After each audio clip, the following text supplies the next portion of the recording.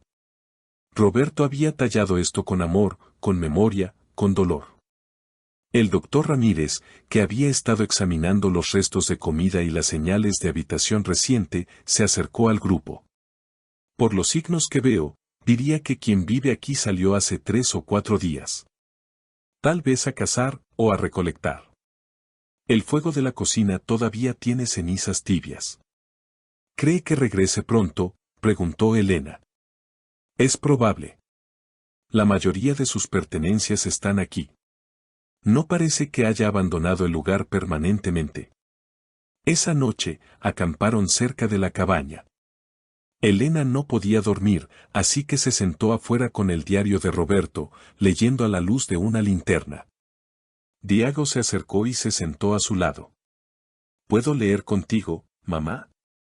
Elena asintió, y juntos continuaron explorando los pensamientos de Roberto durante estos años perdidos. Día 30. He decidido que puedo sobrevivir aquí mientras busco una manera de regresar. Construí trampas para cazar, y los conocimientos que aprendí de mi padre sobre plantas medicinales me están salvando la vida. Día 45. Encontré una comunidad tzotzil a 2 días de caminata. No hablo su idioma, pero me han ayudado con algunos materiales. A cambio, les he enseñado técnicas de conservación de suelos que aprendí en la universidad. Día 60. Sigo perdido. He tratado de encontrar el camino de regreso siguiendo los ríos, pero todos me llevan más adentro de la selva. Mi Elena debe creer que estoy muerto. Mi hijo debe haber nacido ya. Esta idea me está matando. Día 120. Construye una mejor cabaña. Si voy a estar aquí más tiempo, necesito un refugio sólido. Tallé una cuna de madera, por si acaso algún día puedo traer a mi familia aquí. Elena dejó de leer. ¿Una cuna?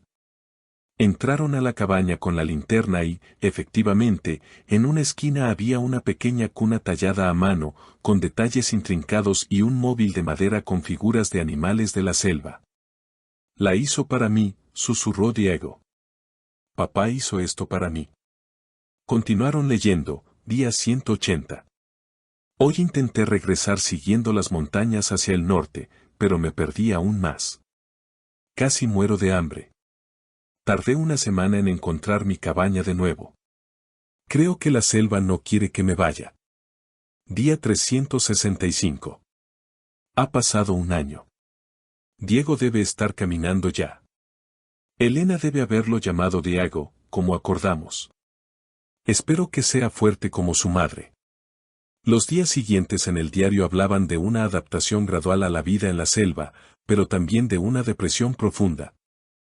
Roberto describía días enteros en los que no salía de la cabaña, consumido por la culpa y la desesperación. Día 500. Pensé en suicidarme hoy. Pero luego recordé que Elena me dijo una vez que si yo moría, ella se moriría también. No puedo hacerle eso. Tengo que encontrar una manera de vivir, aunque sea aquí. Día 600. Los tzotziles me han adoptado como parte de su comunidad. Don Jacinto, el anciano, me dice que la selva me trajo aquí por una razón. Dice que los árboles me están sanando de algo que yo no sabía que estaba roto. Las entradas se volvían menos frecuentes, pero más reflexivas, día 800. He encontrado una paz extraña aquí. Sigo amando a Elena y Diego con todo mi corazón, pero también he aprendido a amar esta vida. Los tzotziles me han enseñado que el tiempo no es lineal, que el pasado y el futuro pueden coexistir en el presente. Día 1000. 3 años perdido. Hoy caminé hasta el borde de la selva. Pude ver la carretera a lo lejos.